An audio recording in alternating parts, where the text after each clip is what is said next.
নমস্কাৰ বন্ধুসকল, 5 নম্বৰ স্পাৰৰ আমি এখন নতুন গাঁৱলৈ আহিছোঁ। নতুনকৈ চাপৰি ছাত্ৰ ছাত্ৰীসকল যিসকল ছাত্ৰ ছাত্ৰী প্ৰায় স্কুললৈকে নাযায়, এইখন সিহঁতৰ খা খবৰ ল'বলৈ চাওক চাপৰি আহি আছোঁ।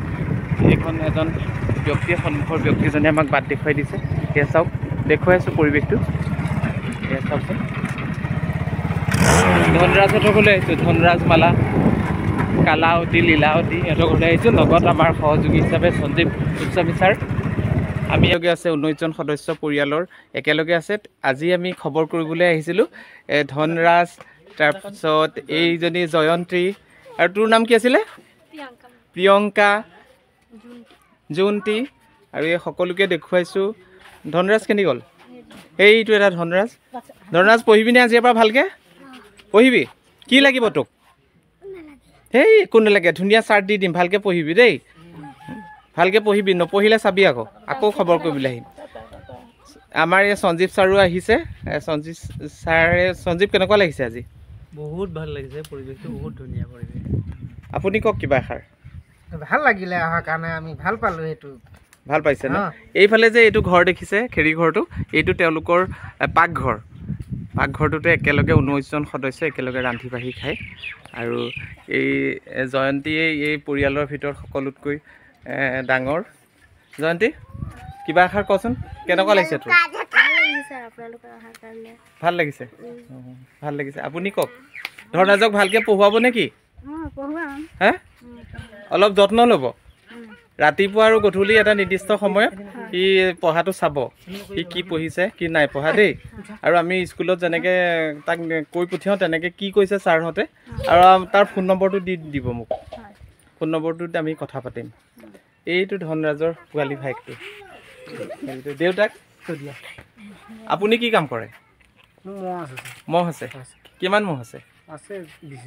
20জনীমান মহ আছে। আপুনি চাব ল'ৰাটোক ভালকৈ পঢ়িলেহে সি ভাল মানুহ হ'ব, হয় নাই? হয়, নুশুনে, শুনিবি নাই ধনৰাজ? শুনিবি? বন্ধুসকল চাওক, এই চাপৰিৰ জীৱন, এটা নতুন গাঁওখন তেওঁলোকে আহিছিলে। আগতে এইফালে কাৰ্তিক চাপৰিত আছিলে, গৰাখহনীয়া চাপৰিটো লৈ যোৱাৰ পাছত এখন নতুন গাঁও ইয়াতে হৈছেহি। আৰু তেওঁলোকৰ 19জন সদস্য একেলগে থাকে। এইটো এটা পাকঘৰ, এইটোতে তেওঁলোকে ৰন্ধা বঢ়া কৰে। বাকী এইবিলাক তেওঁলোকৰ ঘৰবোৰ দেখুৱাইছোঁ আপোনালোকক। এইবোৰ ঘৰবোৰ, আৰু এইখিনি পৰিয়ালৰ সদস্য। ধনৰাজ পঢ়িবিনে? হা,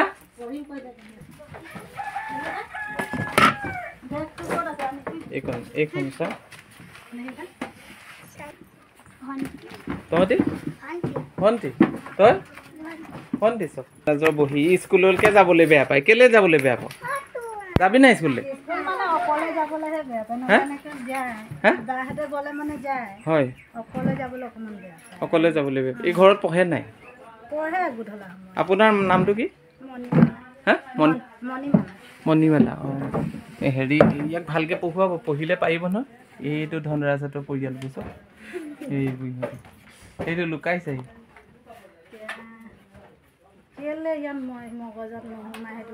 আপোনালোকে অকণমান ভালকৈ যত্ন কৰিব আকৌ। কি নাম তোমাৰ? হা, সীমান্ত। ক'ত পঢ়িছা?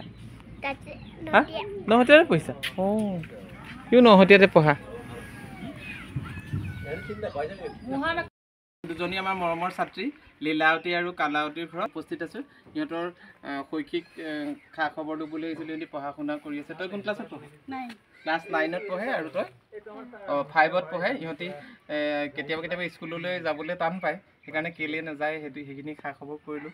বাপেককো লগ পালোঁ।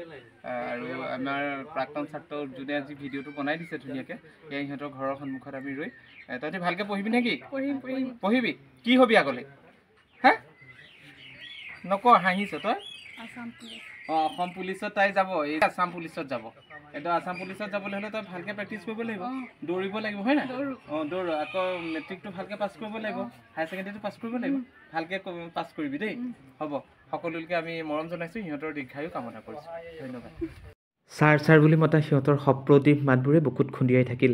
আচলতে আমি নামধাৰী শিক্ষক নে কি নিজকে প্ৰশ্ন সুধিলোঁ বাৰে বাৰে। সিহঁতৰ বাবে যেন আমি একোৱেই কৰিব পৰা নাই বৰ্তমানলৈকে। সঁচাকৈ নদী পাৰ হৈ ইমান কষ্ট কৰি সিহঁতি স্কুললৈ আহে, সিহঁতি সুখী হৈ থাকক, ভাল হৈ থাকক। মনটো খুব বিষাদৰে ভৰি আছে আবেলি।